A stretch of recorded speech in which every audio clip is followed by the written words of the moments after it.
চট্টগ্রামের শাহ আমানত আন্তর্জাতিক বিমানবন্দরে আসা এক যাত্রীর কাছ থেকে বিপুল পরিমাণ বিদেশি সিগারেট ও মোবাইল ফোন জব্দ করা হয়েছে।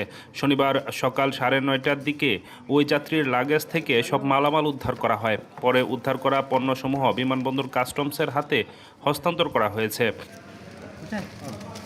শাহ আমানত বিমানবন্দরের জনসংযোগ কর্মকর্তা প্রকৌশলী ইব্রাহিম খলিল জানিয়েছেন, এনএসআই কাস্টমস ইন্টেলিজেন্স ও বিমানবন্দর কাস্টমস যৌথ অভিযান পরিচালনা করে 270 কার্টন সিগারেট, 15টি মোবাইল ফোন, তার মধ্যে 5টি আইফোন এবং 10টি গুগল পিক্সেল ফোন জব্দ করা হয়। এসব পণ্যের মোট বাজার মূল্য প্রায় 9,90,000 টাকা।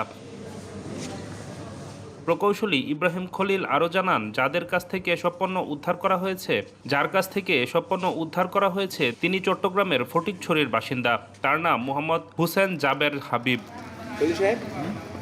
তিনি দুবাই থেকে BG-148 ফ্লাইটে করে দেশে ফেরেন। গ্রিন চ্যানেল অতিক্রম করার সময় সন্দেহ হলে তার ব্যাগ তল্লাশি করা হয়। ব্যাগেজ নীতিমালার অতিরিক্ত হওয়ায় এসব পণ্য জব্দ করা হয়েছে। আটককৃত যাত্রীকে মৌখিকভাবে সতর্ক করে ছেড়ে দেওয়া হয়।